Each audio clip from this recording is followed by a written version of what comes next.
Okay, so I want you to try a little experiment with me. Right now, wherever you are. Yeah, just take a second and follow along. Right. Imagine you're looking at a photograph of a woman, and her hair is dark, her face is like really intensely drawn, and her lips are curled back in this snarl. It's a very vivid image. Exactly. And in a fraction of a second, without you even having to try, you know exactly what mood she's in. You know she's angry. Right. You know she's angry. You can probably even predict the future. Like, you know she's about to say something harsh, likely in a really loud, sharp voice. And the key there is that you didn't make a conscious decision to figure any of that out. No, not at all. It just happened to you. Yeah. Now, keeping that completely effortless feeling in mind, I want you to try something totally different. Okay, brace yourself. Right. I want you to calculate 17 multiplied by 24 in your head. Go ahead. You can feel the physical shift immediately, can't you? Oh, absolutely. Yeah. I hate mental math. Right. Processing that problem is a completely different neurological event. I mean, your muscles likely tensed up just hearing the prompt. I think my jaw actually clenched. Exactly. Your breathing probably changed. You had to actively retrieve the rules of multiplication from your memory, hold the intermediate numbers in your working memory, and, force your brain to keep track of it all. It's a deliberate, really effortful strain. It's hard work. It is. And if you notice a stark difference between those two mental states, like the totally effortless recognition of the angry woman versus the painful, grinding mental math, you are actually feeling the gateway to understanding every single decision you make. Which is a huge claim, but it's true. It really is. Sure. And today, our mission in this deep dive is to pull back the curtain on that hidden machinery of your mind. We are drawing heavily from the groundbreaking research of Nobel laureate Daniel Kahneman, specifically his incredible work, Thinking Fast and Slow. Such a phenomenal piece of work. Oh, completely. The goal here is to expose the invisible biases that are secretly controlling your daily actions. If we do this right, you're going to walk away with a shortcut to navigating our modern world of, absolute information overload. Without being constantly manipulated by it. Exactly. Okay, so let's unpack this because it's a massive premise. I think most of us listening feel pretty confident that we are, completely in control of our choices. I know I do. Sure, we all do. But that feeling of control is precisely the illusion we need to dismantle today. So it is an illusion. 100%. We live our entire lives believing we are these highly rational, conscious actors making logical step-by-step decisions. Right. But the reality of our psychology is that we are caught in a constant, totally invisible tug of war between two vastly different operating systems in our minds. And Kahneman personifies them as two fictitious characters, right? System 1 and System 2. Exactly. Two very different characters running the show in your head. So before we can understand how we get tricked on a daily basis, we need to understand exactly who these two characters are and, how they operate. So let's start with System 1, the fast thinker. Right. System 1 is the brain's automatic, blazing fast processing center. Okay. It operates with little or no effort and absolutely no sense of voluntary control. So when you instantly detected the hostility in that imaginary woman's face, that was System 1 firing. Exactly. Or when you read a giant billboard while flying down the highway at 70 miles an hour. Or when you orient your attention to a sudden crash in the room next door. Or instinctively grimace at a foul smell. Yes, all of that is System 1.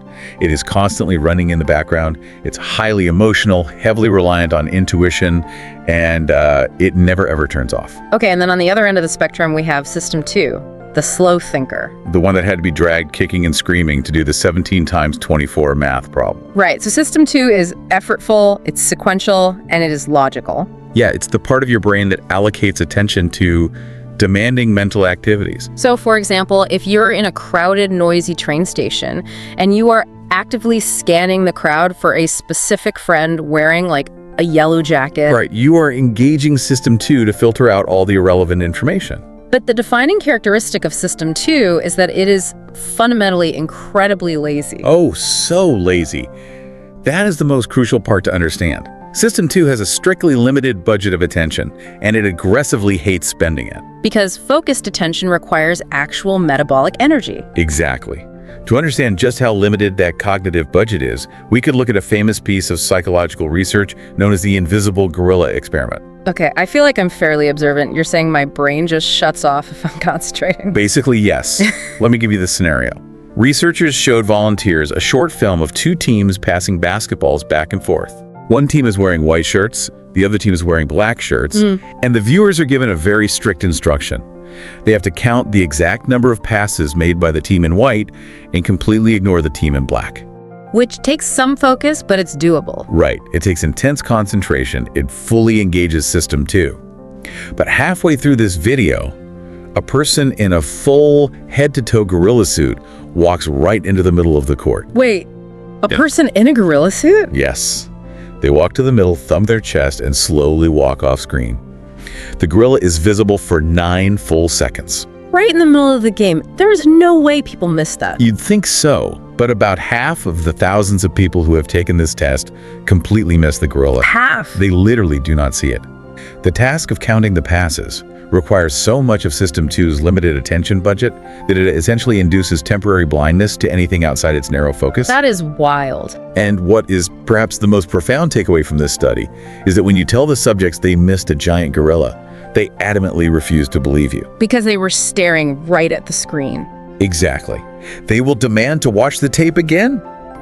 We are not only blind to the obvious when our brain is overloaded, we are utterly blind to our own blindness. And the strain on System 2, this cognitive load, it's not just a poetic way of talking about feeling tired, right? It's fiercely physical. It is entirely physiological. Kahneman studied this in a lab using a demanding cognitive task called Add 3. Okay, how does that work? You're given a string of 4 random digits, say 5294, to hold in your head to a steady metronome beat. That sounds stressful already. It gets worse. Yeah. Then you have to add the number 3 to each digit and recite the entirely new string of numbers out loud, keeping to the beat. Oh, wow. Yeah, it pushes the human brain to its absolute processing limit.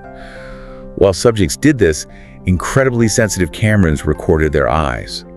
As the mental effort built up, their pupils visibly dilated, expanding significantly. Your heart rate literally spikes. Blood pressure rises, and the moment the task is over, or if the subject just throws their hands up and gives up because it's too hard, their pupils instantly contract. So engaging System 2 takes real physical work. It burns actual glucose. Okay, let me pause here and ask a question on behalf of everyone listening. Isn't System 2 just the real me? What do you mean? Like, when I think of myself, I think of the conscious voice in my head making choices. It feels like System 1 is just this hyperactive autopilot taking care of the boring stuff, and System 2 is the captain. Right.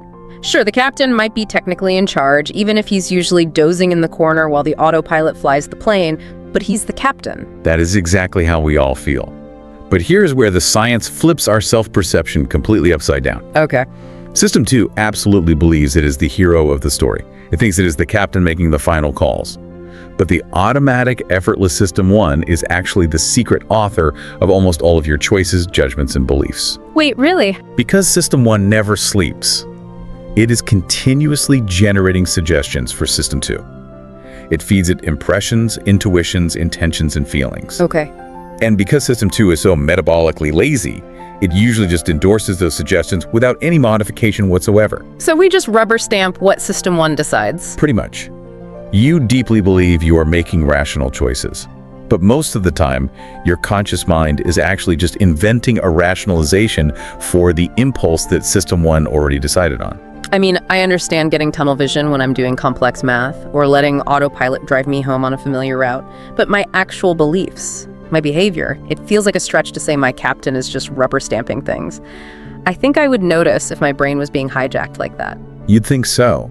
But the mechanism that hacks into System 1 is entirely invisible to your conscious mind. It's called priming. Priming. Okay, explain that. To understand how it works, we have to look at the mechanics of associative memory. Your brain stores information in a massive, spreading cascade of nodes. Like a web. Exactly. If I expose you to the word ET, your brain temporarily activates a whole network of food-related concepts. Right. If I then show you the word SOUP with a blank space, you will instinctively fill it in as soup rather than soap. You have been primed. That makes sense. But what's truly unsettling is that priming goes far beyond just word games. It physically alters your behavior in the real world. How so? Give me a concrete example. Okay, look at a landmark psychological study conducted at NYU. Researchers had young college students, 18 to 22 years old, sit in a room and assemble simple 4-word sentences from sets of scrambled words. Okay. For one group of students, half of the scrambled words were subtly related to the concept of the elderly. Words like Florida, gray, forgetful, wrinkle.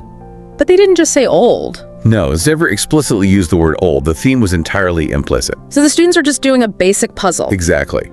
After the students finished the puzzle, they were told the experiment was over and they needed to walk down a long hallway to another office. Let me guess, the hallway was the real test. The walk down the hallway was the actual experiment. The researchers had hidden timing devices. Oh, wow. And the young, healthy college students who had just been primed with the elderly words walked down the hallway significantly more slowly than the control group. You are kidding. I'm not. Their System 1 had unconsciously absorbed the concept of old age, activated the associated physical traits of lethargy, and translated it directly into the physical action of walking slowly. That's incredible. And when interviewed later, not a single student noticed the theme of the words, and none believed their walking speed had been affected. That is wild. Yeah. But surely that's just a weird laboratory trick, right? Does this happen out in the wild in our normal daily environments? It absolutely does, and it influences our moral choices, not just our walking speed. Our moral choices. Yeah. Consider an experiment conducted in a typical British office kitchen. For years, people in this office simply dropped coins into an honesty box to pay for the coffee and tea they consumed. Right, there was no cashier. It's just an honor system. Well, above the price list, the researchers started placing a small banner poster. One week, they put up a picture of bright flowers. The following week, they swapped it for a picture of human eyes that appeared to be staring directly at the observer. Just staring eyes. Yeah, and they alternated these posters back and forth for 10 weeks. And let me guess, nobody ever mentioned the posters changing. No one said a word. Huh. The posters were basically visual background noise, but the financial data was undeniable. What happened? On the weeks the staring eyes were looking down at them, the employees contributed nearly 3 times as much money to the honesty box as they did on the weeks with the flowers. 3 times as much. Yes. Without anyone realizing it, System 1 was primed with a deep-seated evolutionary feeling of being watched, and it unconsciously forced them to improve their moral behavior. So my physical environment is constantly throwing cues at my autopilot, and my lazy captain has no idea. Completely oblivious. If my brain is operating like an autocomplete trying to find the easiest, smoothest path through all these cues, what happens when it encounters actual information? Like when I'm trying to decide if something is factually true or false. Well, that brings us to one of the most powerful forces in your mind, cognitive ease. Cognitive ease. Yeah, because System 1 is fundamentally lazy. It loves smooth processing. It is constantly monitoring the environment. And if things feel familiar, if a font is highly legible, or if a concept is easy to understand, your brain experiences cognitive ease. Which feels good. It feels great. Huh. And here's the danger. System 1 equates ease with truth. Wait, really? Yes. If a statement is printed in a clear, bold font, you are statistically more likely to judge it as true than if the exact same statement is printed in a blurry, pale font that makes you squint. Just because of the font. Just because of the font. Squinting causes cognitive strain, which wakes up System 2, which makes you suspicious. Oh, wow. I think I read about this applying to how things sound too, like rhyming. Yes, exactly. Researchers took unfamiliar proverbs and tested them on subjects. They would give people a proverb like, "Woes unite foes," and ask them to rate how insightful and accurate it was. Okay. Then they gave a different group the exact same meaning, but stripped of the rhyme, like "Woes unite enemies." And what happened? People overwhelmingly judged the rhyming versions to be much more insightful and truthful. That is terrifying. The rhyme makes the sentence easier for the brain to process, and System 1 interprets that processing fluency as a signal of deep truth. So wait, my fundamental judgment of truth, my ability to evaluate reality, can be hijacked by a rhyming sentence or a bold font. It is extremely humbling when you realize it. Yeah. We live much of our lives guided by these System 1 impressions. I mean, marketers and politicians must love this. They intimately understand this. They know that if they just repeat a falsehood enough times, the sheer familiarity of the phrase will reduce cognitive strain for the listener. And eventually System 2 just gives up. Exactly. The lazy System 2 will stop fighting it and just accept the familiar feeling as a fact. Wow. From an evolutionary standpoint, this makes sense. If an animal sees something familiar, it means they survived the last encounter with it. Familiarity signals safety. Right. But in a modern world of complex information, it's a massive vulnerability. Okay, if my brain relies on this feeling of ease to survive, how does it handle complex problems? If we need ease, but life is deeply complicated, like evaluating a politician or deciding on a career path, what does System 1 do when it lacks the information to make a smooth choice? It uses the ultimate mental shortcut. Kahneman calls it WYSID. WYSID. What you see is all there is. This is a foundational hardwired rule of System 1. Okay, how does that work? It's an absolute master at constructing the best, most coherent story out of the information currently available to it, but it cannot and will not allow for information it does not have. It completely ignores its own ignorance. How does it actually play out in a split-second decision? Let's do a quick exercise. Yeah. Let me ask you, will Mindik be a good leader? She is intelligent and strong. And immediately my brain screams, yes. Exactly, because intelligent and strong is a fantastic start to a coherent story about a good leader. Right. System 1 jumps to the conclusion instantly. But notice what you didn't do. What didn't I do? You didn't wait to hear the next two adjectives, which very well might have been corrupt and cruel. Oh, right. You didn't engage System 2 to stop and ask yourself, wait, what other specific traits do I need to know before I can properly evaluate a leader? I just took the fragment I had. You simply took the tiny fragment of information you had, built a perfectly coherent narrative around it, and felt highly confident in your answer. So we don't just ignore the missing information, we actively build a wall around what we do know so we don't have to deal with the strain of doubt. Precisely. Sustaining doubt takes immense cognitive energy. System 1 is a machine for jumping to conclusions. And it does this all the time. Constantly. And one of its favorite, most insidious ways to jump to a conclusion is a biological process called substitution. Substitution, like swapping things out. Right.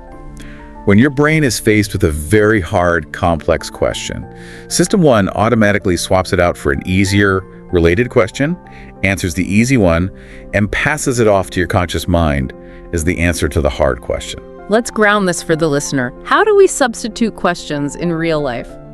Okay, there was a brilliant survey done on college students. Researchers asked them two questions. How happy are you with your life these days? And how many dates did you have last month? Okay, life, happiness, and dating history. Right. When they asked the questions in that order, there was almost zero correlation. Dating didn't seem to have much impact on their overall reported life satisfaction. Makes sense. But for another group, they flipped the order. They asked about the dates first, and then asked, how happy are you with your life? Let me guess. It completely changed the results. Completely. Suddenly, the answers were perfectly linked. The students who had a lot of dates reported being incredibly happy with their lives. The students with no dates reported that their lives were terrible. Just because of the order of the questions. Exactly. By asking about their dating life first, the researchers primed an emotional response. When the complex question, how happy are you with your life overall, came along, it was too hard for System 2 to calculate. Because evaluating your whole life is exhausting. Exactly. So System 1 just substituted an easier question. How is my love life going right now? They answered the easy question and passed it off as the grand philosophical evaluation of their entire existence. And they didn't even notice they did it? Not at all. But why? From an evolutionary perspective, this seems like a terrible design. It's like having an overeager intern who brings you a completely irrelevant file just so they can brag that they finished the job quickly. Why would our brains evolve to confidently answer the wrong question? Because on the ancient savannah, jumping to conclusions kept you alive. Okay, fair point. If you hear a sudden rustle in the tall grass, pausing to engage System 2 to calculate the statistical probability of the wind versus the tiger will get you eaten. Right. Jumping to the conclusion that it's a predator, substituting the question, what is that noise, with how fast can I run, is incredibly efficient. It's a fantastic survival mechanism, provided the cost of a mistake is low. Run first, ask questions later. Exactly. The problem is that human evolution moves at a glacial pace, but our society has changed rapidly. System 1 was never designed to handle complex statistical thinking, long-term financial planning, or nuanced voting decisions. It fails this when the environment is modern and the stakes are high. Exactly. Okay, so this kept us alive when we were running from predators, but we're not running from tigers anymore. We're negotiating salaries, passing laws, running businesses. When we are dealing with hard data, with numbers and money, does System 2 finally wake up and take the wheel? Unfortunately, no. Even with numbers, System 1 has another glitch called anchoring. Anchoring. Yeah. When you are asked to estimate a value, your brain needs a starting point. If I expose you to a completely arbitrary number before you make an estimate, your brain unconsciously uses that number as an anchor. And then what? System 2 is supposed to adjust away from that anchor to find the true value. But because it is lazy, the adjustment is almost always insufficient. I remember reading this study about the German judges in the source material, and it is, frankly, terrifying. Can you explain how anchoring affected the justice system? Oh, this is one of the most sobering studies in behavioral economics. Researchers took highly experienced German judges. These were professionals with over 15 years of experience on the bench. Serious professional. Very serious. The judges read a detailed case file about a woman who had been caught shoplifting. Then, before deciding her sentence, the judges were asked to roll a pair of dice. Okay. What the judges didn't know is that the dice were loaded. They would only ever roll a 3 or a 9. So they roll a totally random number. Right, and immediately after the dice roll, the judges were asked to specify the exact number of months they would sentence this shoplifter to prison. And the dice roll affected it. Massively. The judges who rolled a 9 handed down an average sentence of 8 months. The judges who rolled a 3 handed down an average sentence of just 5 months. You are kidding me. The entirely random roll of the dice caused a more than 50% difference in a human being's prison sentence. That is horrifying. It is. The judges' brains anchored on the dice number, and their lazy System 2 failed to adjust far enough away from it. A completely random number hijacked the justice system. And this happens to us every day, doesn't it? Yeah. Think about walking into a supermarket. Oh yes, grocery stores use this constantly. A famous example is a Campbell's soup promotion. Okay. A store put up a sign that said 10% off. On some days, they added a small line, limit 12 per person. On other days, it just said, no limit. And what happened? When the arbitrary limit of 12 was up, shoppers bought an average of 7 cans, twice as many they bought when there was no limit. Just because they saw the number 12. The number 12 anchored their brain to a high quantity, making 7 cans feel like a perfectly normal, moderate purchase. It sounds like we just desperately want the world to make sense, so we latch onto whatever number or story is easiest. We hate randomness. We despise randomness. Which leads us to the hindsight bias and the narrative fallacy. Okay, what are those? Well, we look back at chaotic, random history, and our brains construct a tidy, inevitable story with clear causes and effects. Take the origin of Google. Right. We view their massive trillion-dollar success as an inevitable sequence of brilliant, calculated choices by 2 Stanford geniuses. Right, because that's a great story. It is a great story, but it completely ignores the massive role of sheer luck. Really?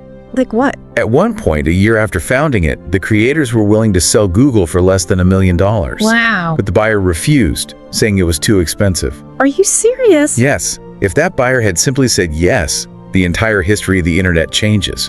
But our brains hate acknowledging that success is often just a fortunate roll of the dice. We crave a compelling narrative. We want heroes and villains. We treat real life like a movie script. And this affects the experts too, right? CEOs, business leaders. Absolutely. Even highly trained professionals fall for what Kahneman calls the inside view and competition neglect. What does that mean? When entrepreneurs plan a new business, they focus entirely on their own skills, their own amazing product, and their own narrative, WYSID again. Right. What you see is all there is. Exactly. They completely neglect to look at the outside view, the cold, hard statistics of how many thousands of other businesses are trying the exact same thing and failing.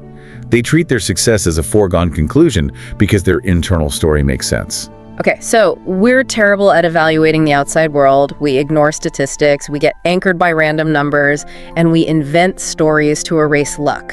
That sums it up. But at the very least, surely I know myself. I can trust my brain to know what makes me happy, right? Oh, this might be the most unsettling part of Kahneman's entire body of work. Uh-oh. The answer is no.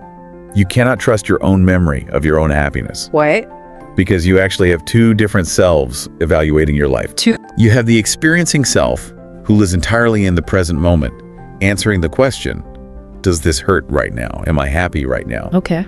And you have the remembering self, who acts as the scorekeeper, answering the question, how was that experience on the whole? And I'm guessing these 2 selves do not agree. They have completely different rules. The remembering self is subject to a phenomenon known as the peak end rule. combined with duration neglect. The peak end rule, what is that? When you remember a past event, your brain completely ignores how long the event lasted. The duration doesn't matter. It just deletes the time. Basically. Your memory only records two specific moments, the absolute peak of the emotion, so the most intense moment, and exactly how the experience ended. How is that possible? If I suffer for longer, shouldn't my memory reflect that? You would think so. Yeah. But consider the famous cold hand experiment. Researchers had subjects submerge their hand in painfully cold water for 60 seconds. Right, it hurts. Then, on a separate trial, they had the subjects put their hand in that same painful cold water for 60 seconds.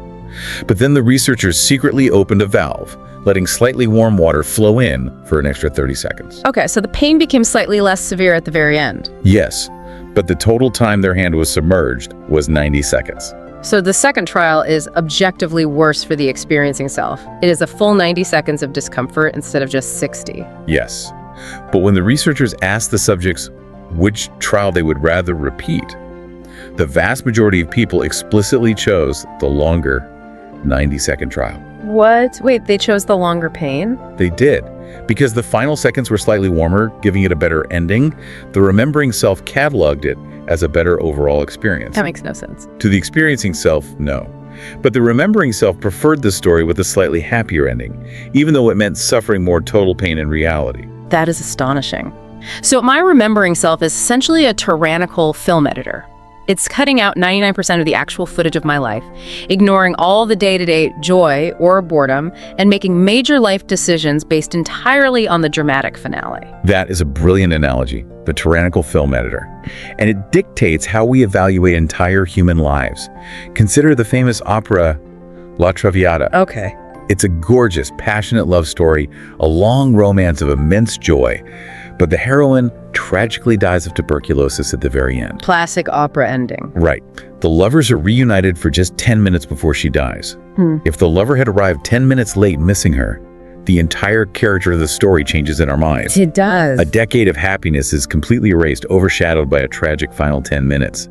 The remembering self cares about the narrative arc of the story, not the accumulated time of actual happiness. So what are the implications of this for our daily lives? They are massive. It means we frequently choose our vacations, our jobs, and even our relationships not to maximize our actual day-to-day happiness, but to satisfy the remembering self's relentless desire to collect a good story. Wow. We will tolerate a miserable, stressful job for years just because it looks like a prestigious chapter in the story of our career. We sacrifice the actual experience of living for the memory of having lived. Man, we have covered an incredible amount of ground today. Next time you feel absolutely certain about a quick judgment, ask yourself who is really driving. Exactly. Your brain operates on these two systems, the lazy captain and the hyperactive autopilot. You are constantly primed by the environment without realizing it. You unconsciously substitute hard questions for easy ones. You anchor onto arbitrary numbers. And you are living your life at the mercy of a remembering self that only cares about the endings of stories. Right. But the ultimate takeaway from Kahneman's work isn't despair, it's awareness. Oh. The goal is to recognize these mechanisms in yourself. Recognize when you are coasting on autopilot, jumping to conclusions with System 1. Catch yourself in the act. Yes. When the stakes are high in your finances, your career, your relationships, deliberately force yourself to activate the effortful System 2. Look for the invisible gorilla. And most importantly, fight against WYSIAD. Constantly stop and ask yourself, what critical information am I missing from this story? That's the key. And as we wrap up at this deep dive, we want to leave you with a final lingering thought. It's a question about those two selves we just discussed. It gets right to the heart of why you make the choices you make. Think about the next big, expensive vacation you have planned. Okay, picture it. Imagine that I could guarantee you that at the exact moment that trip ends, all your memories of it will be magically, permanently erased. Just totally gone. Furthermore, you are not allowed to take a single photograph or souvenir back with you. If you knew the memory would be totally wiped, would you still choose to spend the money and go on that exact same trip? Or are you just traveling to feed your remembering self?